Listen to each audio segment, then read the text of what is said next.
Hello दोस्तों। बहुत सारे लोगों के मन में ये सवाल आता है, आप अगर ट्रेडिंग करते हो तो आपके लिए ये वीडियो काफ़ी ज़रूरी है।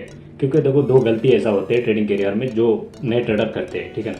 इन दो गलतियों की वजह से अपने कैपिटल हर दिन लूज करते हैं ट्रेडिंग करियर में। इमोशंस और डर, इन दो चीज़ों पर बात करेंगे। इसको कैसे कंट्रोल किया जाए, इसको कैसे रोका जाए, इस पर कैसे काम करें, तो प्रॉपर तरीके से हम इसके बारे में बात करेंगे। तो वीडियो को लाइक कर देना, उन दोस्तों को भी शेयर कर देना जो लोग ट्रेडिंग कर रहा है, गलतियाँ कर रहे हैं, इमोशंस में आके गलतियाँ कर रहे हैं। और मेरे चैनल को भी सब्सक्राइब कर देना ताकि आने वाला समय में भी नॉलेजेबल वीडियो तुमको मिल जाए। तो बिना समय को गवाते हुए स्टार्ट कर। दोस्तों, स्टॉक मार्केट ट्रेडिंग में दो सबसे पावरफुल इमोशंस है, डर और लालच। और ये इमोशंस हमें ख़राब डिसीजन लेने के लिए फोर्स करता है।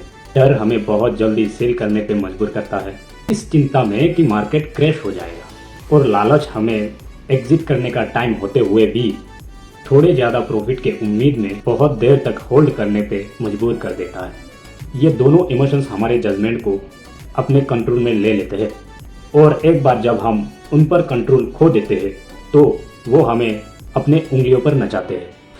एक सक्सेसफुल ट्रेडर को अपने इमोशंस को कंट्रोल करना सीखना होगा और ये ध्यान देना होता है कि वो उनके ट्रेडिंग डिसीजंस पर हावी ना हो। जब आप अपने इमोशंस की मालिक बन जाते हैं तो आप लॉजिक और स्ट्रेटेजी के बलबूते अपने डिसीजन लेते हैं, ना कि पैनिक या एक्साइटमेंट में आकर। जैसे कि जब कोई स्टॉक गिर रहा होता है तो डर से भरा एक ट्रेडर जल्दबाजी में उसे बेच सकता है, जिससे लॉस पक्का हो जाता है।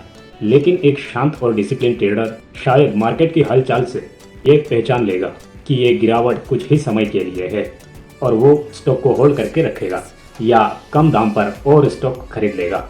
उसी तरह जब कोई स्टॉक बढ़ रहा होता है तो एक लालची ट्रेडर बड़े प्रॉफिट के उम्मीद में शायद उसे ज़रूरत से ज़्यादा देर तक होल्ड करके रखेगा और आखिर में स्टॉक का प्राइस गिरने पर वो सब कुछ गवा बैठेगा। देखो, स्टॉक मार्केट तो अपने आप में न्यूट्रल है, उसको आपके फीलिंग्स या आप क्या चाहते हैं उससे कोई मतलब नहीं। वो तो डिमांड, सप्लाई और इकोनॉमिक फैक्टर के हिसाब से चलते हैं। मार्केट को रिस्पॉन्ड करने का सबसे अच्छा तरीका है कि आप भी उसी तरह न्यूट्रल रहो।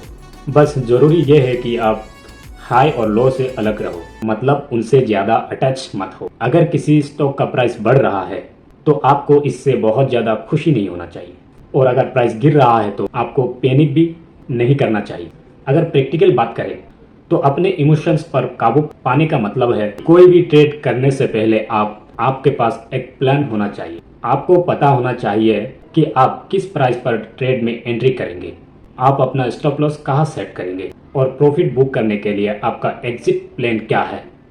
एक बार जब आपके पास प्लान है तो उस पर टिके रहो, चाहे ट्रेड के दौरान आपके इमोशंस आपको कुछ भी कहे। जैसे कि अगर आप स्टॉप लॉस सेट किए हो और स्टॉक गिर रहा है तो आपको ये सोचकर हिचकिचाना नहीं चाहिए कि बाद में ये शायद ऊपर चला आएगा। इसी तरह अगर स्टॉक बढ़ रहा है और आपने आपका टारगेट हिट कर लिया है तो प्रॉफिट लेकर एग्जिट कर जाए। लालची बनकर और ज़्यादा ही उम्मीद मत करें। इमोशंस को मैनेज करने का एक तरीका है कि एक ट्रेडिंग जर्नल लिख के रखें और उसमें ये लिखे कि आपने कोई भी ट्रेड क्यों किया है, उसके पीछे आपका इमोशंस क्या थे और आपने अपना प्लान फॉलो किया है या नहीं। समय के साथ आपको अपने पैटर्न दिखेंगे और आप उन्हें कंट्रोल करने पर काम कर सकते हैं। एक और ट्रिक है अपने स्क्रीन से ब्रेक लेना। लगातार प्राइस मूवमेंट देखते रहने से इमोशंस घट सकता है।